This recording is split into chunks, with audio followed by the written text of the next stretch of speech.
Welcome to Level Up with Winnie Sun. Hello, CrossX Spider. I see you on YouTube. I saw my friends joining in. Thank you so much, Carlos. It's great to see you as well. Happy Tuesday. Thank you so much for tuning in. I appreciate that you do so. If you're joining us on the replay, a huge hello. Love always seeing you there, and I appreciate you as well. And if you ever want to send me a comment, do know my direct messages are always open and always love hearing from you. And a big welcome to my friends at Modern Mom, because we're also streaming to you each and every day. Let's start with the financial markets and let you know how we closed. The Dow closed down, unfortunately, 68 points. NASDAQ, though, up 146. Continues to do well. The S&P up also 13. The market once again closed relatively flat as last month's March inflation report came out with data which was not as bad as most analysts expected. However, the uncertainty, as you know, with Johnson & Johnson's vaccine, certainly muted that optimism. NASDAQ continued to perform well, and names such as, Apple, PayPal, NVIDIA, the usual, including Tesla, all show big gains today.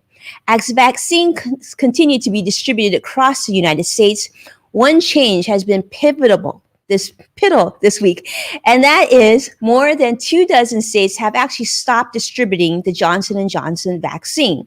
These concerns and actions were led by both the FDA and the CDC after 6 women in the United States out of 7 million who've been vaccinated with the vaccine developed a rare blood clotting disorder. So for some states, such as New York, they're quickly changing the Johnson & Johnson vaccine appointments over to the Pfizer vaccines.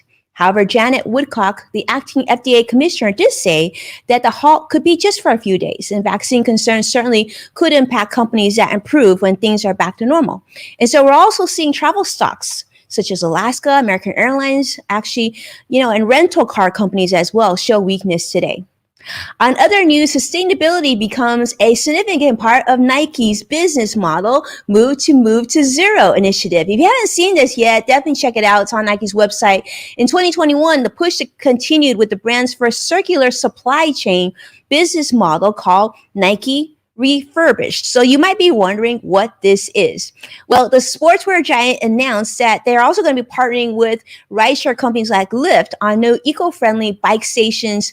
But with the Refurbished program, it's a 4-step process. This allows you to take your used sneakers or sneakers that were maybe not completely perfect and get them cleaned up, fixed up, and resold at a discounted price. This allows Nike customers to have more choices, different price points, and those Nikes that maybe had a little bit of a cosmetic defect, a little blemish, well, those will also be sold at a discounted price. I'm guessing you're going to see a lot of this at their retail stores or their outlets as well. So good job, Nike. Those are the kind of things that we enjoy hearing about. But today, I got to keep it short and sweet because, to be honest with you, today is such a treat. I am joined by someone that I consider a friend, not only a friend, but somebody I've looked up to for quite some time. And in fact, the first time I met him was one of those aha moments. It was just one of feel-good moments. Let's welcome Mark Schaefer to the show, keynote speaker, strategy consultant, college educator, and author of 9 amazing books. Mark, how are you today? Wow. I am doing great. I've had a circle on this on my calendar for a long time. I always feel energized when I'm talking with you. Aw, you are so sweet. I got to share a fun story. The first time I've ever met you was in San Diego, beautiful San Diego, at the Social Media World Conference. And I was with Dr. I believe actually it was Dr. I's first conference, and a couple other social media influencers who I've met only online. But I remember you walked by and I was like, oh my goodness, it's Mark Schaefer. And then they're like, oh, you can talk to him. He'll talk to you. I'm like, oh, that's great. And I remember going up to you. And I shared that story. I was like, I'm so excited to meet you. I'm a financial geek. I'm not a social media maven by any stretch of imagination, but I'm so glad to meet you. I remember you saying, like, I don't understand why people say that all the time, because why shouldn't I talk to everybody? And you were just the kindest human. And it stuck with me because you were actually probably my first big meeting at social media world, and it was literally that morning, and I don't know, it meant so much to me. I just want you to know that, and I appreciate you. I And continue, I continue to be amazed that being nice is a point of differentiation. well, you do it so well, Mark. Let's start with some trivia. Now, I see a lot of friends joining me today. I see so many, and I know a lot of you join on a replay. James, Vicky, so great to see all of you. You are in for a treat. Okay. I actually guarantee it today because this gentleman, Mark Schaefer, let me just say, people, like I get books every week. I probably get 6 books sent to me every week about people wanting to be on the show, talk about the books. This is a book. I'm just going to say this. And you've heard me say a lot of nice things on the show, but I will say this. This is the book that I would absolutely share with my 12-year-old. And I plan to go chapter and chapter and read these to my kids and go through this process because this is a winner. This is such a winner. This is the book I wish I had when I was a kid. I truly mean that. I think and for adults, I mean, this is an adult book, so I don't really think it's a kid book. It's not a kid book, but I will say it has something for everybody, regardless of where you are in life. And I don't say that lightly. And if you can tell, I have this issue where I don't like to write on books or highlight books. So the more post-its, this is just the beginning. I was trying to tame myself because of the show, but this was like posted off a little bit more crazy. Let's start with some trivia. Let's have some fun. Okay, now this is based on Mark's book, but don't worry. Even if you haven't read his book yet, this will give you an idea of some of the things that really resonated with me. All right, I share with you a quote. There's so many wonderful quotes in here from so many different business leaders. This is a quote that I found that I thought you might enjoy. Surround yourself with people who are going to take you higher. Who do you think said this quote? Those of you joining, Vicky, you have always had a great track record on getting this right. And by the way, we're gonna do some fun giveaways. I want to see who can guess who said this quote. Was it Michael Porter, Oprah Winfrey, Bruce Springsteen, Ann Handley, Tim Ferriss, Maria Rodriguez? Let me ask you this, Mark. Give us a background story, if you will, on Michael Porter. Well, Michael Porter was a educator at Harvard University. He wrote 20 books, and he was really the guru, the leader of management theory through most of the 1990s. He wrote a very influential book called Competitive Advantage. I loved that book when I was a young person growing up in business. But ultimately, he created a consulting group to help people implement these strategy practices, and he went bankrupt. How is that even possible? Wow. Because he didn't really anticipate what was happening back then. The speed of business was increasing at this exponential rate. And his theories were basically you pick a strategy and you stick with that forever. And that just didn't apply to the modern world when we started to get into the internet. And so that's one of the things in my book that I challenge people to think about, that strategy is not about a 250-page document and a 5-year plan. It's a function of speed, space, and time. What's happening right now? I love that. Well, his story in the book, and you also mentioned in the book that you recommend his books fondly. So this is actually, I'm adding that to the list as well. So let me just say, we've got a lot of people answering this question. Overwhelming. I see Vicky saying Oprah. I see James saying Oprah. I see CrossX Fighter. Joshua saying Oprah. Who is it, Mark? Oprah. It's Oprah. It absolutely is Oprah. So those of you who got it right, I'm going to send you something to your direct message. I'm not sure yet what it is, but if I didn't say your name, definitely send me a message. Let me know. We're going to do something fun. I think I'm going to invite some of you on my upcoming panel on an event that we're doing, to see if you want to join.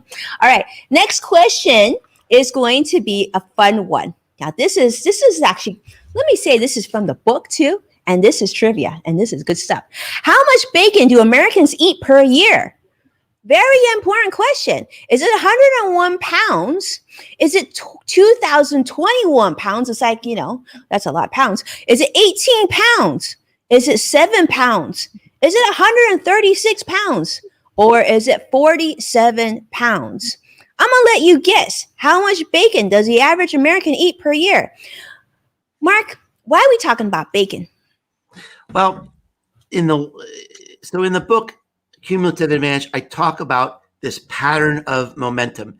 I talk about these 5 things that seem to occur over and over again with successful people and successful businesses, even against all odds, even against if you don't have any discernible advantage at the beginning of your life. And the last one is this idea of constancy of purpose, of not panicking when things go wrong. And I tell a story in this book about a local bacon producer who has a very unusual process. It takes him a month to make his bacon. His competitors, the big bacon companies, big meat processors, they make their bacon in a day. How much he makes in a year? Mm-hmm. How could he compete when it takes him a month to do it? And he almost lost track of what made him special, this special process, this special quality. And that was an example of constancy of purpose. When things went bad, he didn't forget what brought him to his success. What are his core advantages that people love? I love that. And everybody has their core advantages. And I think many of our participants here have pretty good core abilities here, because Vicky Garvey guessed 18 pounds. Joshua, CrossX Fighter, guessed 18 pounds. James said 101 pounds. James, you're channeling my family right now. My husband's from Texas. We definitely appreciate good bacon. And let's say Vicky said it was a wild guess. And then CrossX Fighter says, you figured out what I did in 2021. I know. Did you think that was funny? I mean, that's a lot of bacon. I mean, let's be honest with ourselves. That's do the math. 365 days, 2021. That's a lot of bacon if I'd ever thought of that. But the answer here, do you want to know the answer? You absolutely do want to know the answer. Mark, do you know the answer? It's 18 pounds. It's 18 pounds of bacon, my friends. Now, let me ask you, for those of you joining us, are you above or beyond the 18 pounds? I'm curious. I will say, I think my husband's a healthy above the 18 pounds. Or maybe if he had his way, he would be above 18 pounds. And James says, #love bacon. Yeah, okay, I love it. Mark, you talk about someone who loves bacon in this world, right? So where do we go to taste this bacon? I think you said it was local to you, right? Yeah, it's near Knoxville, Tennessee. And this man has this little business he started decades ago, and he really hasn't changed it. He still talks to his customers on a rotary dial phone, if you can believe it. How cute. But he's just kept this process that he learned from his family. It's centuries old, and they still do this in these big smoking rooms. It takes them a month to make this bacon. And when you taste it, you always know this bacon. It tastes like, it's called Benton's Bacon, Madisonville, Tennessee. And it's being used now in some of the finest restaurants in the world because of its unique flavor. So he stuck with his vision, and it paid off. Okay, I love this. I love this story. Those of you who are listening, and I know some of you are bacon lovers, you're going to have to check this out. I'm going to check this out. Sounds like, I feel like this is a show project we must do. And as you may know, my team and I, we are hardcore foodies. In fact, fun fact is, every time I would visit a different city for a business travel or whatnot, my team and I would find the best, most unique restaurant or eatery or food experience in every respective city. Now, we haven't been to Knoxville yet, so this is going to definitely be on our list. Well, you need to come to Knoxville and visit us and stay with us here at the lake. Bring your children. We'd love to have you. But in the meantime, now that I know that you're a foodie and your husband is a big bacon lover, I'm going to send you some Benton's bacon. Oh, you're so sweet. You're so sweet. Oh, what a love bug. Well, you see, one of the many reasons why Mark is amazing. By the way, everybody who's met Mark tells me the same thing. This is like he's legendary in the marketing education world, and yet he's this great. All right, let's talk about the book. All right. This book, by the way, I love the cover, and I have to say, I was able to give my feedback on the cover because Mark shared various versions of it. But I love this cover. So this is the book. It's available on Amazon. I, of course, double checked how easy and what amazing reviews it was. I will say the reviews are pretty good, but they like this book deserves almost like chapters of reviews because it's so good. Let's talk about this is a little different from some of your other books, and I will tell you I've read your other books as well, not all of them, but I'm going to make sure I do so now. What led you to write this book, Mark? Well, I always write a book when I see a problem that is so hard to solve. I love hard marketing problems. I love hard business problems. In this case, Winnie, what occurred to me is that every business, every marketer is really preoccupied with one thing right now, and that is this: how can we be heard? How can we be seen? How can we be found in this world with overwhelming information density, so much competition? And I realized that even if we're doing great work, even if we're doing our best work, we're being buried, or we can be, we could be buried. So what's next? What do we do? What do I tell my clients and my students? And it led me to this idea of momentum. So I started to do research on, if you're stuck at a certain level, what can you do to get to the next level? What do you do if you're not, if you don't have $1 million, if you don't have an Ivy League education? What are your options? So I started doing research. It led me to these ideas, this sociological research that started in the 1960s that started to find these patterns of momentum. So I went down a dark, long, deep rabbit hole for a couple of years to figure this out. How do we apply this to our lives, to our businesses, to get unstuck, to be seen, to be heard, even when the odds are stacked against us today? Yeah, and I love that. I think this is such a timely book because going through this pandemic, many of us never imagined to be in this situation, and our lives have all been shifted and changed so much.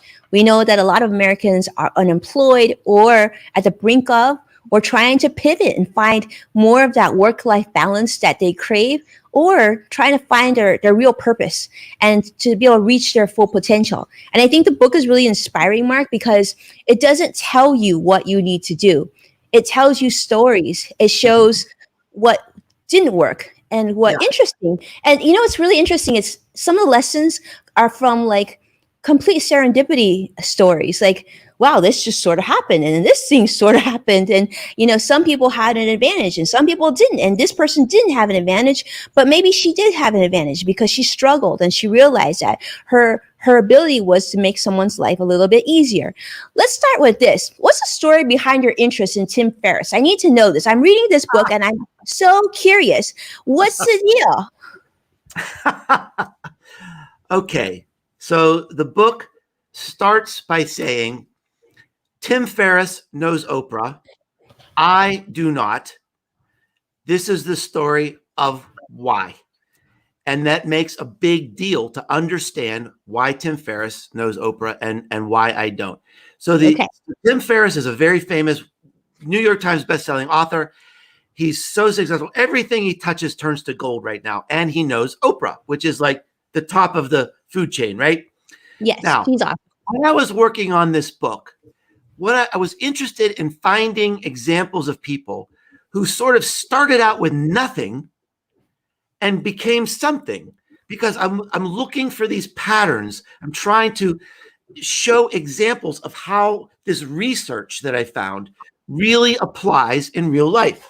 So I stumbled on Tim Ferriss. I think I saw an interview with him. I thought, wow, that guy is amazing. Everything he touches, he's Mr. Success Machine. So I thought, okay, how did he start out? And I read and I read and I read. And I'm not saying anything Tim hasn't said about himself. He was kind of a loser. Oh, I mean, I read that. he was he was sickly, he was bullied, he was sort of nerdy, he he had psychological problems and physical problems, and he had financial problems, and then he lost his girlfriend, and he just gave up, and he went to Europe to try to figure out his life. He burned himself out working. He lost everything. And then he had an idea for a book. And this is the book that became the 4-Day Work Week. Became a sensation. It was on the bestseller list of the New York Times, I think for something like 500 weeks or something like that. It was incredible. Now, even when he had the idea for this book, the idea was rejected by 26 publishers. Wow. Even the world was telling him, no, Tim, we don't want this. And yet, 10 years later, he's hanging out with LeBron James and Hugh Jackman and Oprah. How is that possible? Clearly, something crazy happened to this man in those 10 years. And that's really the story of the book. It compares, he and I wrote our first books about the same time, but we took really different career paths. And so it explores these ideas. How do you create momentum? What did he do? What did I do? And I backed that up with research and inspiring stories from other people to tell the tale of this pattern of momentum that's accessible to anyone. It's absolutely amazing, by the way. It's like a brilliant thread of like what's the deal with Tim? And then why are we going from Mark to Tim? And then you're showing all the stories. And then at the end, you're gonna have to read to find out what happens at the end. Let me tell you, this is like a mystery novel, a career novel. It will definitely change your momentum at whatever stage you are in your business life as well. But then at the end, you're like wondering, so who wins? Who gets the love of their life? It's all in here, my friends. It's such a good book. I'm just gonna say it's such a good book. So let me ask this: how does this book fit into the rest of your library, like the rest of your work that you've done? Because no one was pretty awesome. So give us from the author's point of view. It's not every day we get to talk to the person who wrote the book. So we're going to dig deep today, Mark. You're not getting off easy. Well, when you think about it, it occurred to me that I've written, as you mentioned, 9 books, and they really all sort of fit together in a pattern. So my first book, which I talk about in this book in terms of the impact on my momentum, it was a book called Return on Influence. This was the first book on influence marketing. I wrote this in 2012 before anybody was even using that term. And I said, look at what's happening. The power is shifting in our world from big media companies and advertising agencies to us. If you have a Wi-Fi connection and a keyboard, you can create content. You can have influence in this world. A whole new marketing reality is right before us. Now, it turned out I was right. People were creating content. In fact, they're creating so much content, it was beginning to be more difficult to stand out. I wrote the content code. How do we get content to move in this environment that's so overwhelming? Then I thought, well, how does an individual apply this to their own life? How can they create content that moves to become known in the world? Now, here we are. By this time, we're up to 2019. The world is changing again. Consumers are changing. How do we stand out in this world? Marketing rebellion. Most companies have a totally weird and false view of the way the world is working today, the way consumers are working today. How do we connect to them? 2/3 of our marketing is occurring without us. Marketing rebellion tells us what to do. Now, here we are again. The world is covered with content. We're doing our best work. We're still getting buried. How can we stand out for our lives, our careers, our content, our businesses? We need momentum. Is that something anybody can do? I found the answer is yes. And that's the next step. So the books sort of do hang together in the progression of my thinking. I love it. I love it. All right. I'm going to ask you one of these. I know this is a tough one, but I feel like you're going to give us a little taste. Now, you read through this book like I did. Okay. And let me tell you, here's the thing. I don't have a lot of time in my normal schedule with work and whatnot. And most importantly, my family, my kids. I don't have a lot of time to read books. I probably read 50 to 60 articles a day on various business and financial things that are relatable to my clients.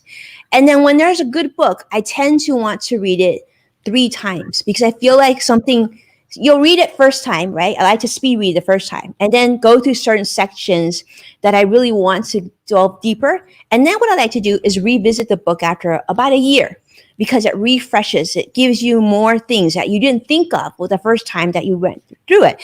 And different things will stick with you. And that's actually, I feel like this is a good guide for that because in different stages of your career, and I see that James shared with us, he's going through a job transition, that he's definitely getting the book. We see Vicky, yeah, and many of you have asked me now where to get the book. So we basically sent it out over to you. Thank you so much, Curtis, on my team for sharing that out.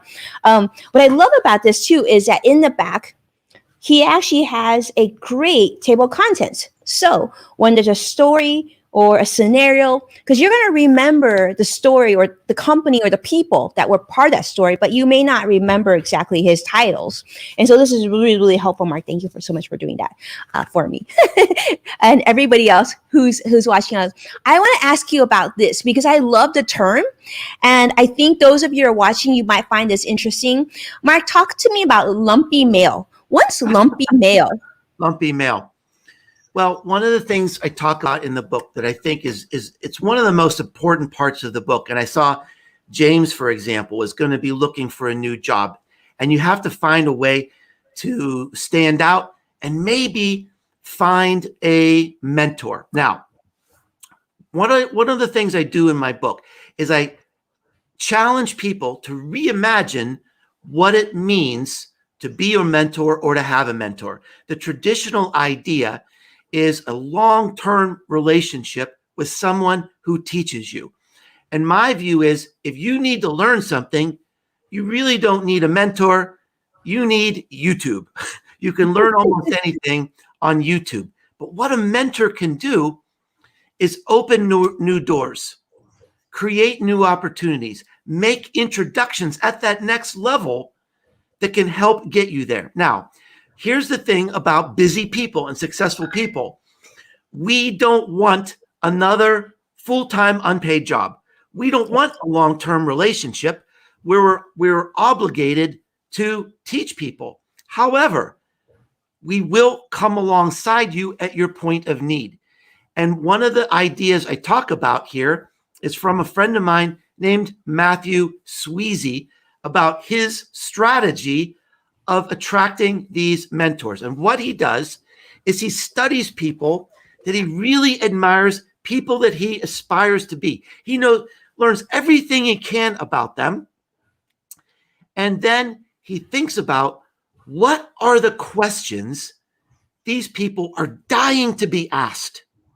And he puts together some sort of package with all kinds of little goodies in it and a plan to say, I want to connect with you. I want to, ask you these questions. But he puts them in a box that they have to open because it's so big and unusual. They want to see what's inside. So it gets their attention. But once they get inside, he grabs their attention with something meaningful to say, I've really studied you. I admire you. These are the things I'm dying to ask you. And I got to say, most people are going to say yes when they get something like that in the mail.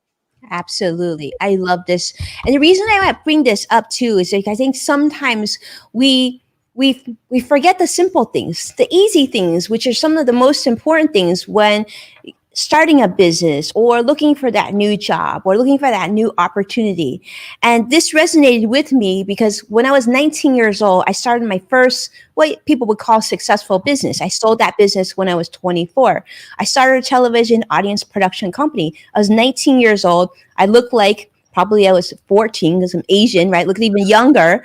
And what I did to get America's Funniest Home Videos as a client, Wheel of Fortune, Jeopardy, all these major television shows hired me to fill their audiences because I sent them lumpy mail. I sent them something big that was in a priority mail envelope because back then, FedEx and UPS, that was considered more expensive mail. And the envelope was bigger than everything else. It looked important because it came at and said priority on it. By the way, the US Postal Service, you were able to get those envelopes for free. So it was like actually saved me money on the envelope side of it.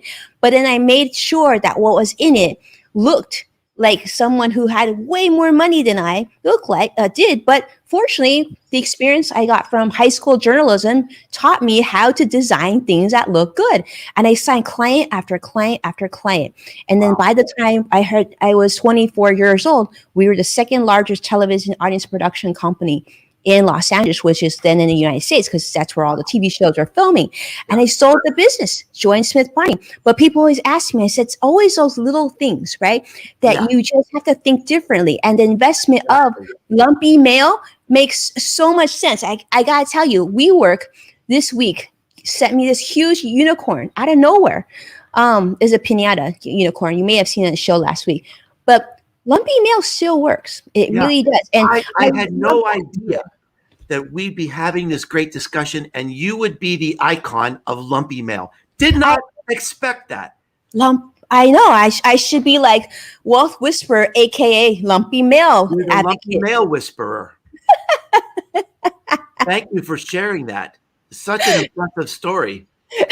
Thank you for being here. Thank you for being my friend. I just love this. We could talk forever. To be honest with you, I was reading through this book. I'm like, if I could just hang out with Mark every day. Look, I mean, this is like, my friends, this is gold. You need to read this book and you need to tell me. And I have zero. I can take no credit of this book at all. But this book is just like, I don't know, it's gotten my heart. So this is a winner here for sure. Let me ask you this, Mark. Do you believe in accidental or overnight success? No way. Well, let's put it this way. One of the things I talk about in the book is the idea, the importance of randomness, that behind almost every successful person, behind almost every successful business, there was some random act. And actually, I think this is a fact of great hope, that you don't need to be Einstein. You don't need to have even a college education to create some sort of initial advantage if you're aware of the opportunities that are happening around you all the time. So part of the question is, there is a great role for randomness, for serendipity. Maybe an idea comes because you're in a new place and you saw something you never saw before. Maybe it's a headline that makes you think a different way, an article, a book, a video that you see. Maybe it's a random conversation with someone sitting next to you on a plane in the days when we can be back on planes talking to people. Hopefully that'll be soon. So initial advantage, there is a great role of randomness. There was a book written that I refer to in this book by Franz Johansson called The Click Moment, where he demonstrates through research almost every great success starts with something random. Now, overnight success. It could happen. But generally speaking, it's tenacity. It's grit. You do a little bit better every day, every month. You're consistent. You have discipline. You have the discipline to do the things to keep the momentum going. That could be making some phone calls.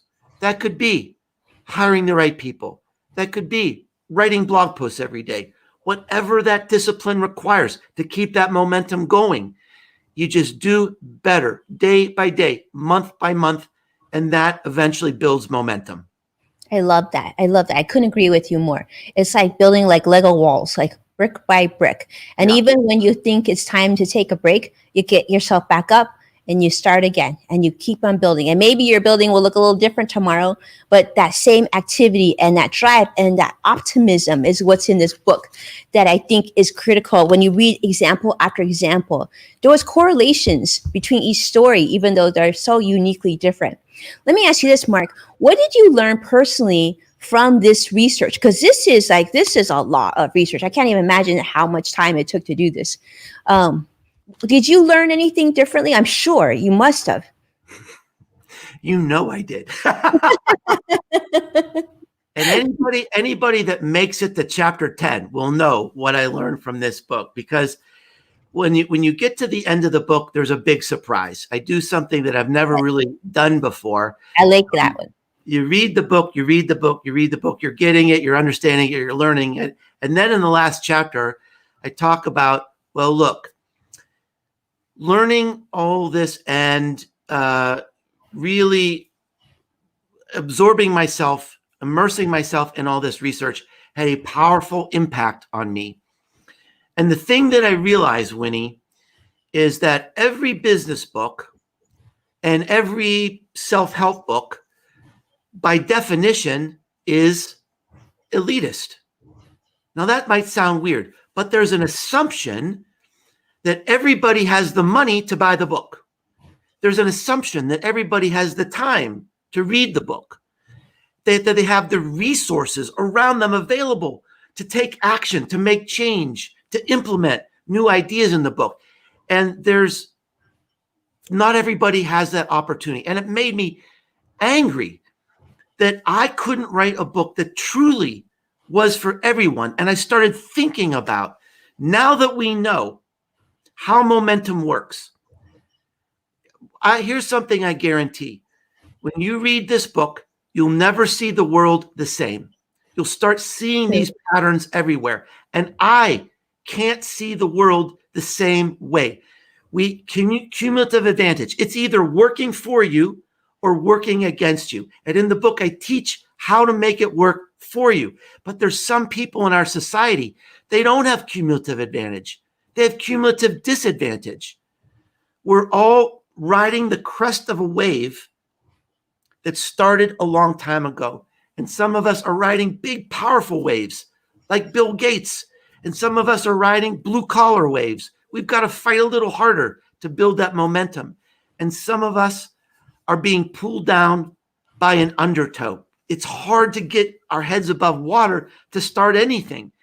And so in the last chapter, I talk about this personal impact on me and the ideas I have of how we could use this pattern, this idea of lifting people up by creating sparks of advantage that create encouragement, hope, and opportunity in others. It's something that all of us can do to help make a dent in the world. So you'll just have to read chapter 10 to see where I go with this thing. But this book, every time I write a book, I spend 2 years reading and researching, and it can't help but change you in a way. And this book certainly had a very powerful impact on me. This is a great one. This is a great book. And I can't say that enough. I love this book, and because I love you and you've been so supportive of me of watching this show, I want to tell you, you need to read this book. Just read the book and let me know what you think, because I mean, this is one of the really, really good ones that everybody should be reading. I think it's going to make a difference in your life. Let's have some fun, because it's time for a little bit of a speed round. I see the one and only Ross Brand joining us. Ross, hello, and love seeing you, my friend. Great to see you on joining our show as an audience member. Love it. All right, let's have some fun. It's time for a speed round. Let's put Mark on the hot seat.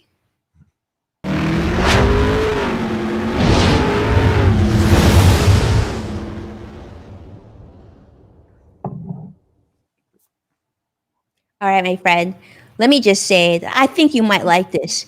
Let's pretend to dream a little bit. You get invited to be on the Oprah Winfrey Show. What do you bring her? And most importantly, what's the first thing that you say to her? Two-part question, my friend.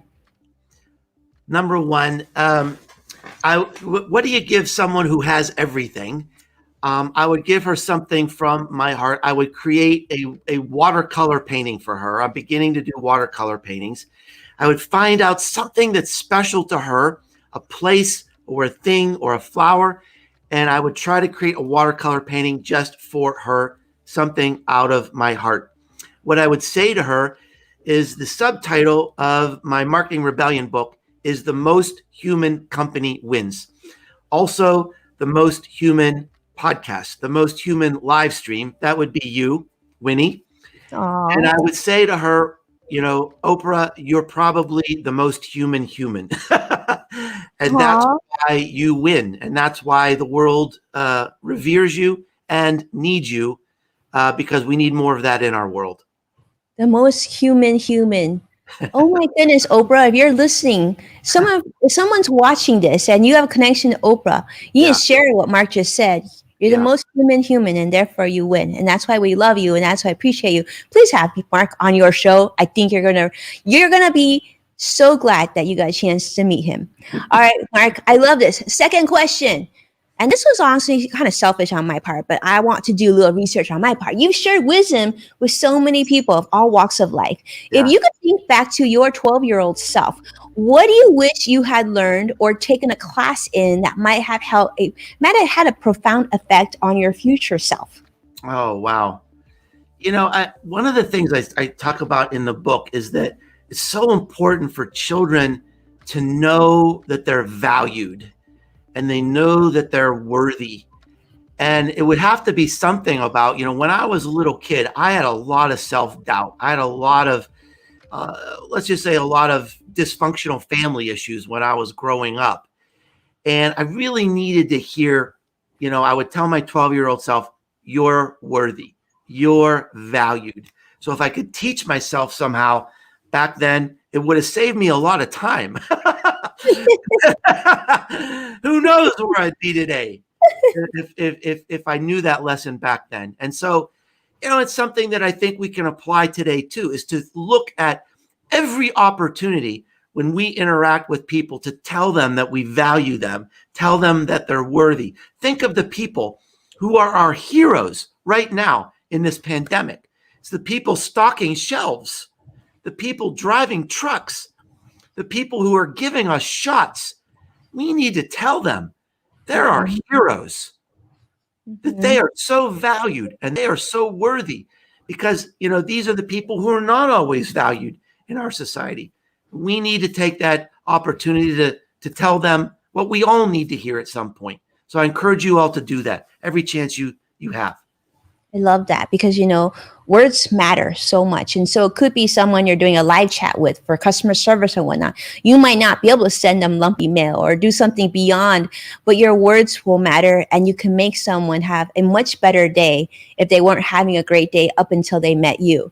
So I encourage those of you who are watching to take a moment to follow Mark, get to know Mark, and of course, read this book. It's a great book. Not only it's not just this book. Mark's other books are so good too. I would actually recommend trying to get the entire library. If, like Mark has said, if you're not able to buy a book, I will say that my library has his books as well, and I'm sure he would suggest you take a look at that. The knowledge in here is something that he's always wanted to share with everybody. But this book, I love this book. And I'm so lucky because he signed my book. It just makes me so happy. But let me ask you, Mark, where should people follow you so they can learn more about you? And what social platforms would you invite them to follow? Well, I find that most people can't remember how to spell Schaefer. So for that reason, my website is not called Schaefer. It's called Businesses Grow. Most people can remember that, especially if they think of you, Businesses Grow. And that is my website. You can find my blog, my podcast, my books. You can find lots of interesting things about how to build businesses. And you can find my social media connections there too. So I follow everybody back on LinkedIn. I have a very weird Instagram account. Has nothing to do with business. Basically, I take pictures of flowers and rocks Things that are a lot prettier and attractive than me. I take pictures of those. Sunsets and sunrises and parks and mountains and things that bring me joy. So yeah, I'd love to connect. And Winnie, thank you so much for your kindness, and also congratulations on being named one of the top wealth advisors in the country, one of the great financial minds. I saw that announcement, and I'm so happy for you. I'm so proud for you, and I'm so joyful when I saw that announcement because you so deserve it. Oh, you are so sweet, Mark. I appreciate you so much. And you are worthy and you are valued by so many people. And same to you, my friend. You are worthy and so valued by so many of us. And I'm going to ask Mark to hang out with me just a moment, but I wanted to make sure to thank all of you for watching, supporting our program, supporting Mark, and being here and being kind and taking time out of your time to spend with us. You know, he's someone really special, and I was so grateful to be able to share him with you today. Please take a moment and do me a favor, share this show. If you share any show, this is the one to do. Share it out. Let people know, especially if someone's going through a rut or wants more clarity in their business life or wants inspiration, wants joy, wants to feel good. You know, send them this interview. I think they'll really enjoy it. This is a great one for you to make as an investment for yourself. And as a reminder, you can find full episodes of Level Up with Winnie Sun on NASDAQ, Amazon Fire, and Roku. Be well, my friends. I can't wait to see you again tomorrow. Take care now. Thank you, Mark. Hang out with me for just a moment. We're going to say goodbye to our friends.